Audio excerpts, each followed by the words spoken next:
Hello everyone, आज हम start करेंगे NCERT class 10 mathematics quadratic equations का एक्सरसाइज 4.3। क्वाड्रेटिक इक्वेशन का जनरल फॉर्म क्या होता है? ax square plus bx plus c equal to 0। ये इसका जनरल फॉर्म होता है। क्वाड्रेटिक इक्वेशन एक्चुअली क्या है? एक पॉलिनोमियल है जिसमें एक ही वेरिएबल होगा x, जिसका हाईएस्ट पावर होगा, डिग्री होगा 2, इसका पावर नेगेटिव नहीं हो सकता है। क्वाड्रेटिक इक्वेशन को सॉल्व करने पे हमेशा हमको दो रूट्स मिलते हैं, दो जीरोस मिलते हैं, दो वैल्यूज़ मिलते हैं। उनको हमने मिडिल टर्म स्प्लिट फार्मूला से सॉल्व किया है। अब इस एक्सरसाइज में हम उनको फार्मूला से सॉल्व करेंगे। ये इसका जनरल फॉर्म होता है। अब देखिए, एक्स स्क्वायर का जो कोएफिशिएंट होता है वो a होता है, एक्स का जो कोएफिशिएंट होता है वो b होता है, और जो c हमारा वो कंसोनेंट है वो c होता है। अब डिस्क्रिमिनेंट होता है d।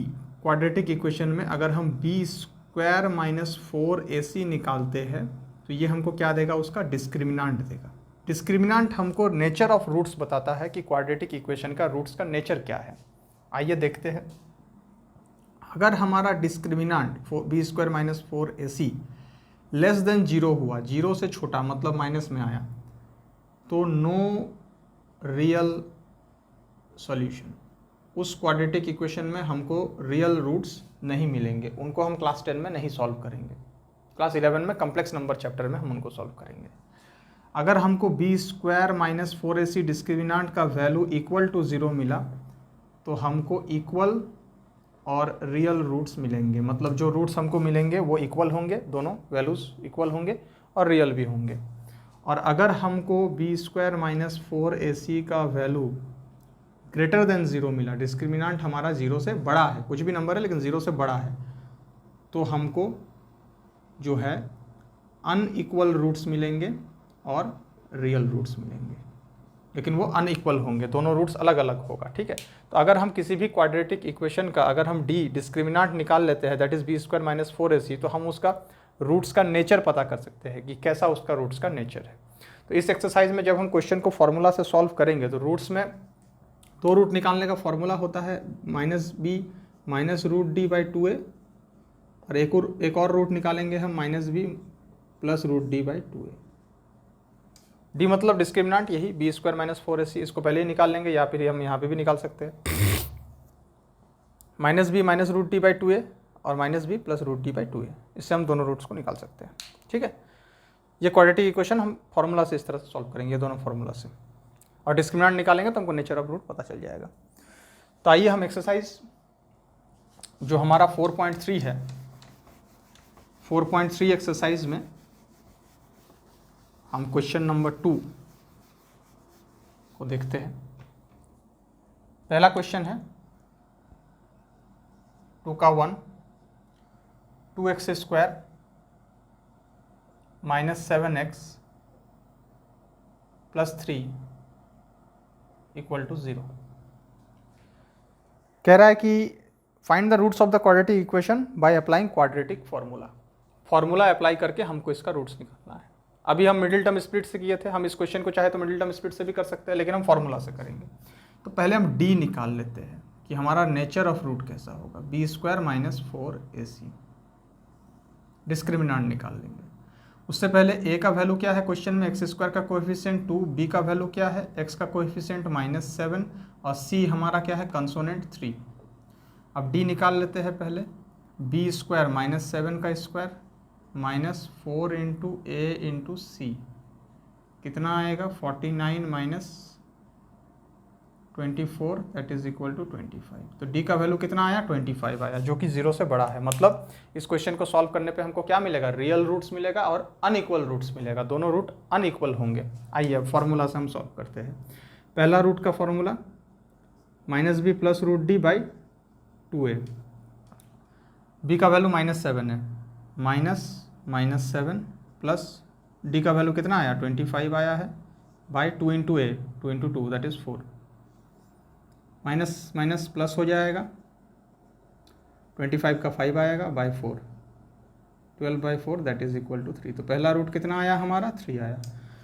दूसरा रूट हम कैसे निकालेंगे? तो उसका formula minus B minus root D by 2a, minus 7 minus root D का वैल्यू कितना हो जाएगा 25 हो जाएगा by 2a, minus minus plus हो जाएगा -5 सॉरी 25 का 5 हो जाएगा, हाँ, by 2 into 2 4, 2/4 that is equal to 1/2। तो देखिए दोनों रियल रूट्स आए और दोनों अनइक्वल आए। तो डी का वैल्यू अगर ग्रेटर देन 0 होगा, डी का वैल्यू अगर ग्रेटर देन 0 होगा, 0 से बड़ा, तो रियल और अनइक्वल रूट्स आएगा। इसको हम मिडिल टर्म स्प्लिट से भी निकाल सकते थे, हमको वही आंसर मिलेगा। 3 इंटू 2 करेंगे तो 6 आएगा, 6 का फैक्टर 6 और 1, तोड़ दो इसको, -6x और -x में,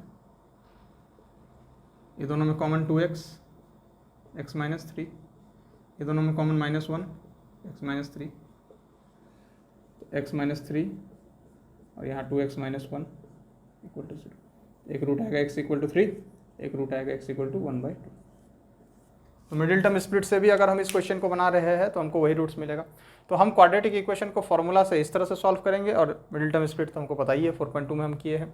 और अगर हम डी डिस्क्रिमिनेंट निकाल लेते हैं तो हमको नेचर ऑफ रूट पता चल जाएगा, तो वो कैसा है। ठीक है, इसके बाद हम क्वेश्चन नंबर 2 का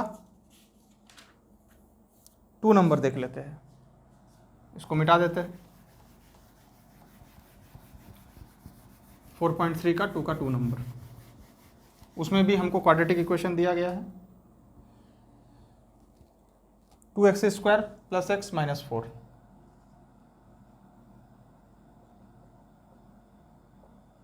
पहले d निकाल लेते हैं, डिस्क्रिमिनेंट b² - 4ac, b का वैल्यू 1 -4 इंटू a इंटू सी,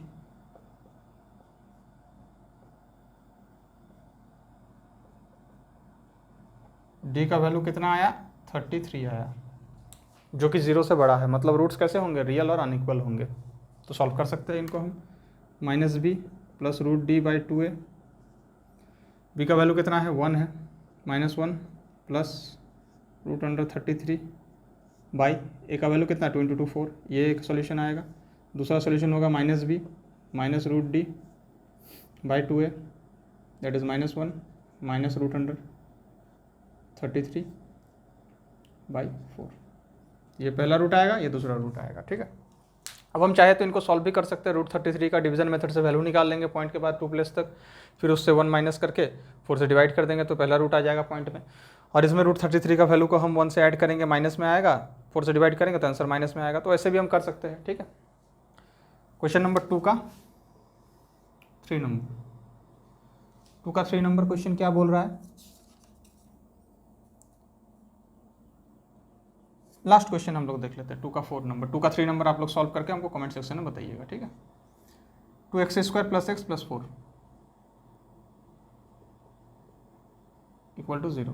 पहले d का वैल्यू निकाल लेते हैं, b² - 4ac, 1² -4 into a into c, 1 4 into 2 8 into 3 20, 4 into 2 8 into 4 into 8 into 4 32 -33। चलिए d का वैल्यू क्वेश्चन नंबर 2 का 4 में -33 आ रहा है, लेस देन 0। और अगर d का वैल्यू लेस देन 0 होता है तो नो रियल सॉल्यूशन, इसका रूट हम लोग नहीं निकालेंगे, नहीं निकाल सकते हैं। क्लास 11th में बनेगा ये कॉम्प्लेक्स नंबर चैप्टर में।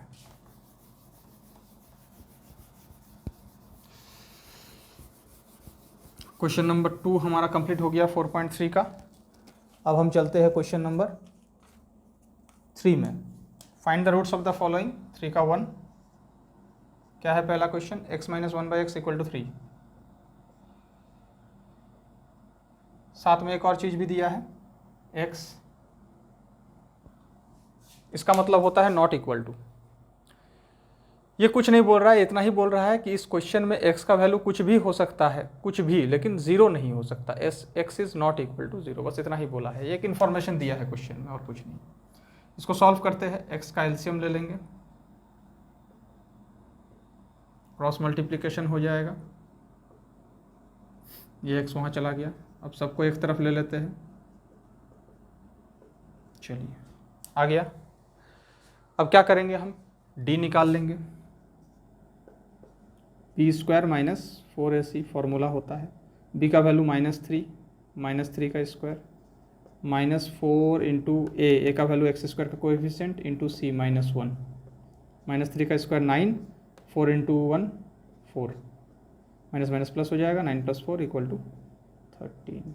डी का वैल्यू 13 आया, मोर देन 0 आया, मतलब रूट्स मोर देन 0 जब डी का वैल्यू होता है तो कैसा होता है, रियल एंड अनइक्वल। तो पहला रूट हम निकाल लेते हैं फॉर्मूला से, -b -√d/2a। b का वैल्यू कितना है, -3 है, माइनस डी का वैल्यू कितना आया, 13 आया, /2a 2 इंटू 1 2 3 -√13/2, ये पहला रूट आएगा। और दूसरा रूट हम निकाल लेते हैं, -b +√d/2a, 3 हो जाएगा, +√13/2। ठीक है, तो ये दोनों रूट्स निकल गए, पहला रूट, ये सेकंड रूट इस क्वेश्चन का। देखिए दोनों अलग अलग रूट्स आए हैं, अनइक्वल वैल्यू है और रियल वैल्यूज है। रियल नंबर मतलब क्या होता है, ऐसा नंबर जिसको हम नंबर लाइन में ई कर सके, प्लॉट कर सके। चलिए क्वेश्चन नंबर 3 कंप्लीट हो गया हमारा। 3 का 2 नंबर उसी तरह से सेम क्वेश्चन है, उसको भी सॉल्व कर लेना है। ठीक है, इसके बाद हम चलते हैं question number 4। The sum of the reciprocals of Rahman's age 3 years ago and 5 years from now is 1/3. Find their percentage. Find his percentage. Question क्या बोल रहा है, Let Rehan's present age भी x, हम मान लेते हैं रेहान का जो प्रेजेंटेज है वो भी x है। ठीक है, क्या बोल रहा है, 3 years ago,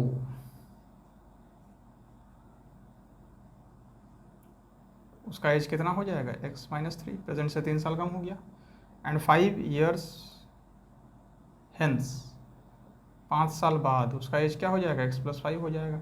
इसका रेसिप्रोकल क्या होगा, x - 3 होगा, इसका रेसिप्रोकल क्या होगा, x + 5 होगा, और ये दोनों रेसिप्रोकल्स को ऐड करने पे 1/3 आएगा,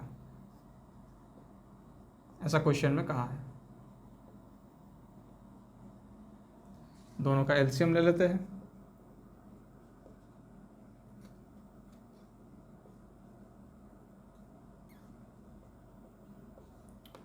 कैंसिल, x + 5 से कैंसिल, 3 यहाँ मल्टीप्लाई हो जाएगा,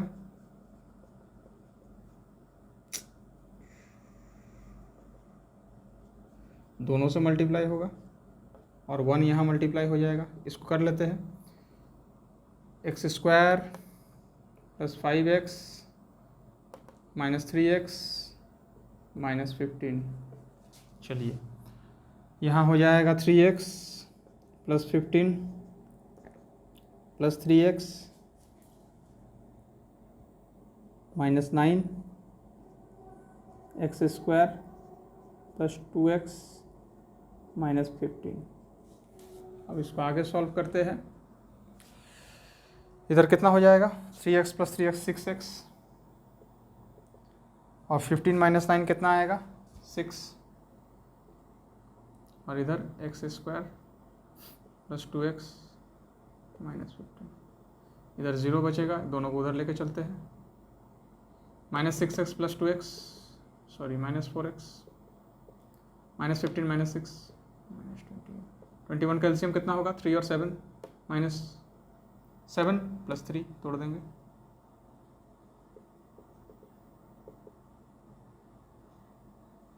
क्योंकि 7 - 3 4, ये दोनों में कॉमन लेंगे x,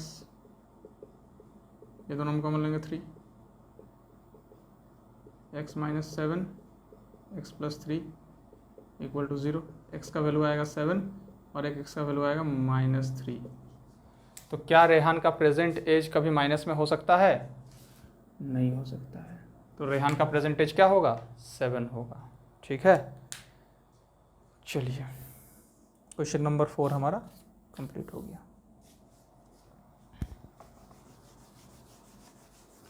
इसके बाद हम सॉल्व करेंगे क्वेश्चन नंबर 5। क्या बोल रहा है क्वेश्चन नंबर 5 4.3 एक्सरसाइज का। In a class test the sum of Shefali's marks in maths and English is 30। कोई एक क्लास टेस्ट हुआ है, उसमें सेफाली का मैथ और इंग्लिश का मार्क्स मिला के 30 आ रहा है। हम मान लेते हैं मैथ में उसको x मिला है, तो इंग्लिश में कितना मिलेगा 30 माइनस एक्स।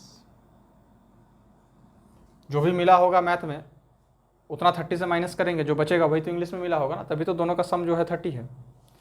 अब आगे क्या बोला है, had she got 2 marks more in maths, मतलब मैथ्स में जितना मिला है उससे 2 मार्क्स ज़्यादा अगर मिलता, तो x+2 अगर मिलता, और 3 मार्क्स लेस इन इंग्लिश, और जितना इंग्लिश में मिला है उससे अगर उसको 3 मार्क्स कम इंग्लिश में मिलता, then the product of their marks would have been 210। तो दोनों मार्क्स का प्रोडक्ट 210 हो जाता। सॉल्व करते हैं, ये आएगा 27 minus x equal to 210, multiply करो,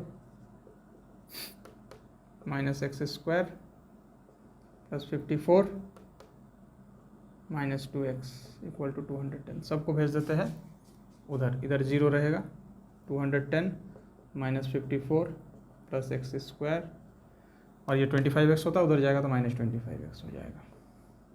कितना आएगा x square minus 25x, 210 minus 54 करेंगे तो 156 आएगा इक्वल टू 0।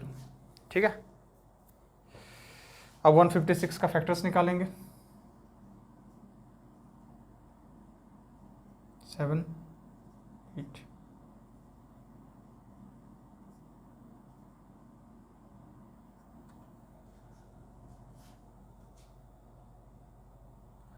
7 1 6 8 2 3 9, सॉरी यहाँ 3 से होगा, 3 1 3 13। चलिए क्या फैक्टर्स आया, 2 2 3 और 13। कैसे अरेंज करेंगे, 25 लाना है, माइनस 25 लाना है, 3 इंटू 2 6 इंटू 2 12 12 13 13 प्लस 12 25, लेकिन दोनों को माइनस में रखना है।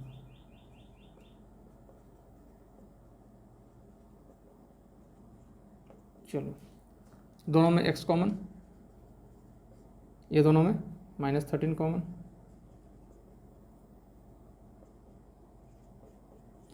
तो x minus 12 x minus 13 equal to 0, x equal to 12 x equal to 13। यानी अगर मैथ्स में 12 मिला होगा तो इंग्लिश में 13 मिला होगा, अगर मैथ्स में 13 मिला होगा तो इंग्लिश में 12 मिला होगा। दो केस बनेगा, ठीक है। अगर मैथ्स में हम मान लेते हैं कि 12 मिला, क्योंकि x का 2 वैल्यू है ना, तो x का हम एक बार 12 लेते हैं, तो इंग्लिश में कितना आएगा उस हिसाब से 13 आएगा।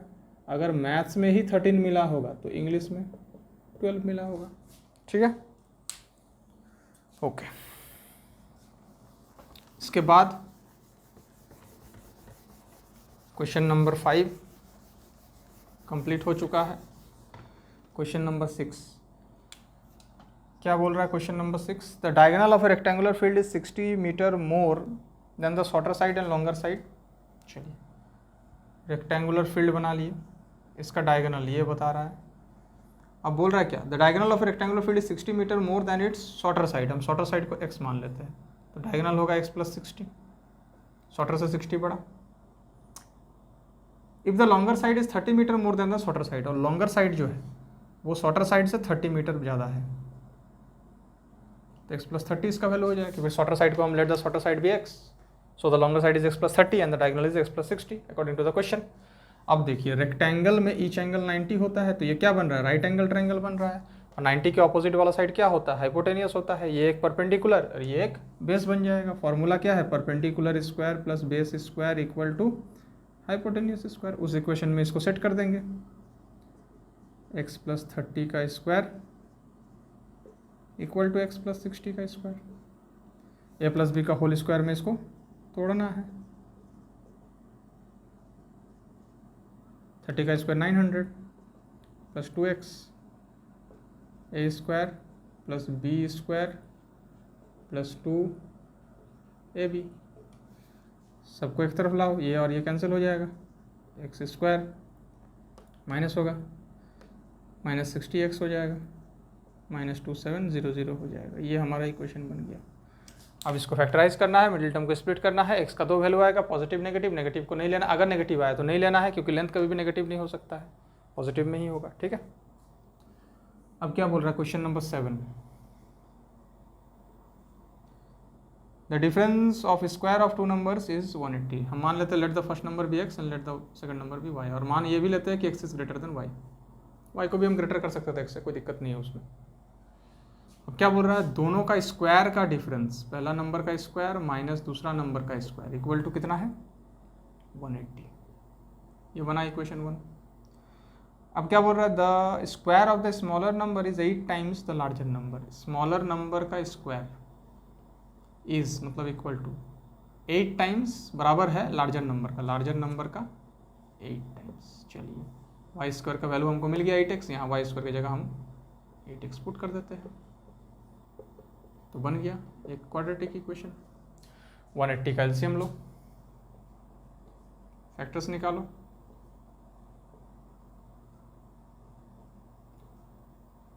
फैक्टर्स आ गया, अरेंज करना है, -8 लाना है। 5 × 2 10, 3 × 3 9 × 2 18, 18 - 10 -8, -18x + 10x - 180 = 0। दोनों में कॉमन ले लेंगे x - 18, इसमें कॉमन लेंगे 10, x - 18 x + 10 = 0। x का दो वैल्यू आएगा, एक आएगा x = 18, एक आएगा x = -10। चलिए, मतलब या तो 18 होगा या तो -10 होगा। अब थोड़ा सा इसको आगे सॉल्व करते हैं। ठीक है, अगर हम x का वैल्यू को 18 ले लेते हैं तो हमारा y क्या होगा, वाई स्क्वायर इक्वल टू है 8x, मतलब 8 × 18 मतलब 144, मतलब रूट लगेगा स्क्वायर हटने से, तो y का वैल्यू ±12। मतलब अगर x का वैल्यू 18 है तो y 12 हो सकता है, अगर x का वैल्यू 18 है तो y -12 भी हो सकता है। दोनों चीज़ें पॉसिबल है। अगर x का वैल्यू 18 है y 12 भी हो सकता है, x का वैल्यू 18 है y -12 भी हो सकता है। केस 2, अगर x का वैल्यू -10 है तो Y square equal to 8x, मतलब 8 × -10 मतलब -80, स्क्वायर हटेगा रूट लगेगा -80। नेगेटिव नंबर का रूट हम लोग नहीं निकालते हैं क्लास 10 में, क्लास 11 में निकालेंगे, तो मतलब ये पॉसिबल वैल्यू हमको नहीं दे रहा है, तो x बराबर -10 नहीं हो सकता, यही हो सकता है x = 18। तो ये दोनों आंसर होंगे हमारे। अगर x 18 है तो y 12 हो सकता है, अगर x 18 है तो y -12 भी हो सकता है। ठीक है, चलिए क्वेश्चन नंबर 7 कंप्लीट, 4.3 एक्सरसाइज का। अब चलते हैं हम question number 8। A train travels 360 kilometre with a uniform speed. Question number 8, train travels 360 kilometre with uniform speed. If the speed of the train be 5 kilometre more, it would have taken 1 hour less for the same journey. Find the speed of the train. मान लेते हैं let the speed of the train be x km/h। Total distance उसको कितना जाना है, 360 kilometre जाना है। Question क्या बोल रहा है कि अगर स्पीड 5 km/h मोर हो जाए, मतलब नया स्पीड ये बन जाए x + 5 km/h, तो जितना पहले उसको टाइम लग रहा था उससे 1 घंटा कम लगेगा, क्योंकि स्पीड बढ़ने से टाइम कम हो जाता है। तो हम क्या करेंगे,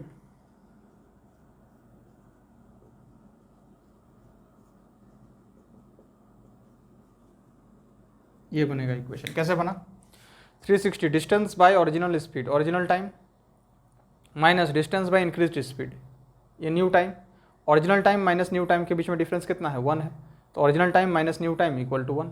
ठीक है, टाइम का मतलब distance by speed, distance by speed, distance by new speed, new time, speed बढ़ा टाइम घटा, ज़्यादा टाइम से कम टाइम को माइनस किए 1 आएगा। चलिए, एलसीएम x + 5, x और x cancel, -360x equal to 1। 360 × x, 360x, 360 × 5, minus 360x equal to 1 से यहाँ मल्टीप्लाई होगा एक्स स्क्वायर प्लस 5x। क्या मिलेगा हमको, ये दोनों तो कैंसिल हो गया, एक्स स्क्वायर प्लस 5x, ये उधर जाएगा तो इक्वल टू 0। चलिए 1800 को तोड़ना है, मतलब फैक्टराइज करना है। 5 से कर लेते हैं, फिर 5 से कर लेते हैं, 2 से कर लेते हैं, 3 से कर लेते हैं, 6। अब कैसे तोड़ेंगे इसको, हमको तोड़ना है 2 पार्ट में।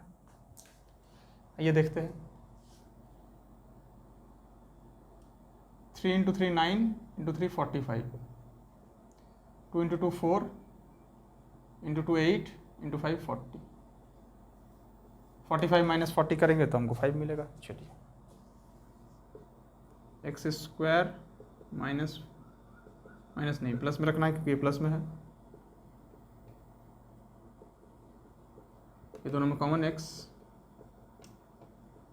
ये दोनों में common x plus 45, x minus 40, x का वैल्यू माइनस 45 40। स्पीड कभी भी नेगेटिव नहीं हो सकता है, माइनस 45 तो होगा नहीं, इसका मतलब आंसर क्या होगा 40 किलोमीटर पर आवर। ठीक है, क्वेश्चन नंबर 8 हमारा कंप्लीट हो गया। क्वेश्चन नंबर 9 की तरफ चलते हैं।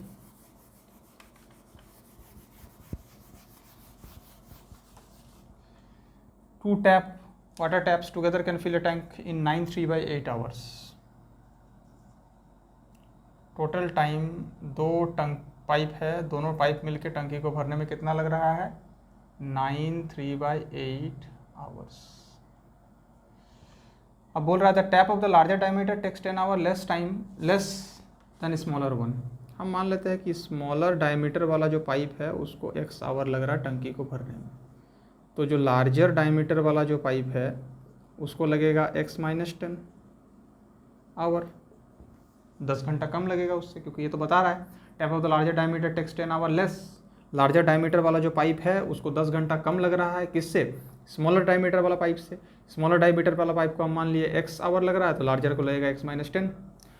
अब 1 घंटा में स्मॉलर वाला कितना भरेगा 1/x, ठीक है, लार्जर वाला कितना भरेगा x माइनस 10, और 1 घंटा में दोनों पाइप मिल के कितना भरेगा, कितना आ रहा है इधर 75/8, मतलब 8/75। टाइम एंड वर्क वाला प्रोसेस से अगर चलेंगे तो हम लोग ये मिलेगा। ठीक है, स्मॉलर पाइप 1 घंटा में इतना भरेगा, लार्जर पाइप 1 घंटा में इतना भरेगा, दोनों पाइप मिलके 1 घंटा में इतना भरेगा, क्योंकि दोनों पाइप मिलके टोटल टाइम इतना लग रहा है। अब इसको सॉल्व करेंगे तो x का वैल्यू निकलेगा, टाइम नेगेटिव में नहीं आता है तो पॉजिटिव वाला हम लोग आंसर ले लेंगे। ठीक है, तो क्वेश्चन नंबर 9 हमारा कंप्लीट हो गया। क्वेश्चन नंबर 10 में चलते हैं। क्वेश्चन नंबर 10 क्या बोल रहा है, an express train takes 1 hour then less than the passenger train. देखिए 2 ट्रेन है, एक्सप्रेस ट्रेन और एक है पैसेंजर ट्रेन। ठीक है, बोल रहा है एक्सप्रेस ट्रेन टाइम 1 घंटा कम लग रहा है इसको पैसेंजर ट्रेन से, मतलब time of express train minus करेंगे एक्सप्रेस ट्रेन का टाइम और पैसेंजर ट्रेन का टाइम को माइनस करेंगे आपस में तो इक्वल टू 1, ये इक्वेशन बनना चाहिए। Time of express train minus time of passenger train equal to 1, ये हमारा इक्वेशन इस क्वेश्चन में बनना चाहिए। ठीक है, अब आइए देखते हैं कितना डिस्टेंस ट्रैवल करना है, 132 किलोमीटर डिस्टेंस इसको भी जाना है, इसको भी डिस्टेंस 132 किलोमीटर जाना है।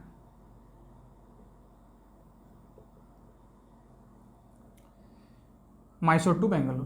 ठीक है, if the average speed of express train is 11 kilometre per hour more than the passenger train. Passenger train का स्पीड को हम मान लेते हैं x किलोमीटर पर आवर, तो एक्सप्रेस ट्रेन का कितना हो जाएगा स्पीड 11 किलोमीटर पर ज़्यादा x plus 11 kilometre per hour, ज़्यादा है तभी तो कम टाइम लग रहा है। अब इसका टाइम क्या होगा, time of passenger train minus time of express train minus करेंगे तो 1, ये इक्वेशन बनना चाहिए था। ठीक है, गलती हो गया क्योंकि पैसेंजर ट्रेन को टाइम ज़्यादा लग रहा है, एक्सप्रेस ट्रेन को स्पीड ज़्यादा है तो टाइम कम लग रहा है, ज़्यादा टाइम से कम टाइम माइनस करेंगे तो इक्वल टू 1 आएगा। तो इसका टाइम क्या होगा, डिस्टेंस बाई स्पीड माइनस इसका क्या होगा, डिस्टेंस बाई इसका जो स्पीड है, इक्वल टू 1। अब इसको सॉल्व करना है, एक्स का 2 वैल्यू आएगा, पॉजिटिव नेगेटिव। पॉजिटिव वैल्यू को लेना है क्योंकि स्पीड कभी नेगेटिव हो नहीं सकता है। आइए सॉल्व करते हैं। एक्स और एक्स कैंसिल हो जाएगा, माइनस। इसके बाद इसको सॉल्व कर लेना है, मिडिल टर्म स्प्लिट करके आप आंसर निकालिएगा और बताइएगा कितना आ रहा है, ठीक है।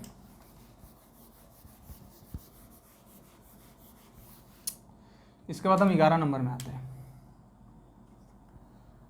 सम of the areas of 2 squares is 468। देखिए 2 स्क्वायर है, पहला दूसरा, इसका साइड को हम x मान लेते हैं, इसका साइड को हम y मान लेते हैं। साइड स्क्वायर होता है एरिया का फॉर्मूला, इसका एरिया होगा x स्क्वायर, इसका एरिया होगा y स्क्वायर। दोनों का एरिया का सम कितना है, 468, इक्वेशन 1, ठीक है। If the difference of their perimeters is 24, पहला वाला का पेरीमीटर साइड इंटू 4, दूसरा वाला का पेरीमीटर साइड इंटू 4, दोनों का पेरीमीटर में डिफरेंस 24 है। 4 कॉमन लेंगे तो x minus y equal to 6 आएगा। x का वैल्यू 6 प्लस वाई, चलिए x का वैल्यू 6 प्लस वाई आ गया। यहाँ इक्वेशन 1 में x की जगह पे 6 प्लस वाई डाल देना है। क्या हो जाएगा, 6 प्लस वाई का होल स्क्वायर प्लस वाई का होल स्क्वायर इक्वल टू 468। ये टूटेगा a प्लस बी का होल स्क्वायर में, a square plus b square plus 2ab 468। Y square और वाई स्क्वायर हो गया 2y square plus 12y। 468 minus 36 करेंगे तो 2 3 4 432 इक्वल टू 0। 2 कॉमन ले लो, ये 6 हो जाएगा, ये हो जाएगा 216। 216 को फैक्टराइज करना है और 6 को स्प्लिट करना है, ठीक है। 216 को फैक्टराइज करते हैं,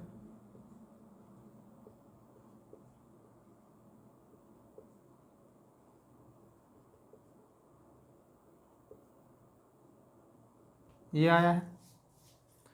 अब इसको हमको सॉल्व करना है, ठीक है, और 6 लाना है।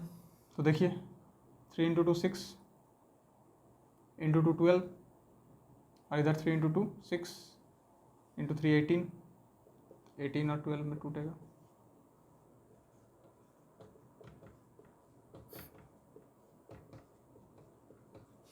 कॉमन ले लो,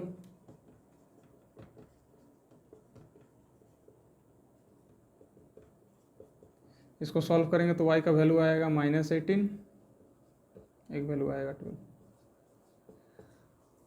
अब देखिए साइड तो कभी नेगेटिव हो नहीं सकता, लेंथ तो पॉजिटिव ही हो गया, तो 12, तो साइड ऑफ द स्क्वायर कितना होगा, 12 होगा। अगर y 12 है तो x का वैल्यू निकालने के लिए हम क्या करेंगे, यहाँ पुट कर देते हैं।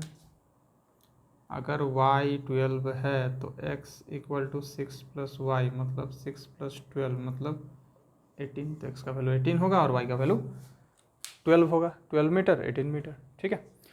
तो ये हमने चैप्टर 4 क्वाड्रेटिक इक्वेशंस को कंप्लीट कर लिया है, 4.1, 4.2, 4.3। अगर आपको किसी भी क्वेश्चन में दिक्कत है सॉल्व करने में या प्रॉब्लम है तो आप हमको कमेंट सेक्शन में बताइए, हम उसका सोल्यूशन पार्ट फिर से आपको दोबारा देंगे। Thank you very much. अब हम नेक्स्ट स्टार्ट करेंगे chapter 5 arithmetic progression AP। Thank you.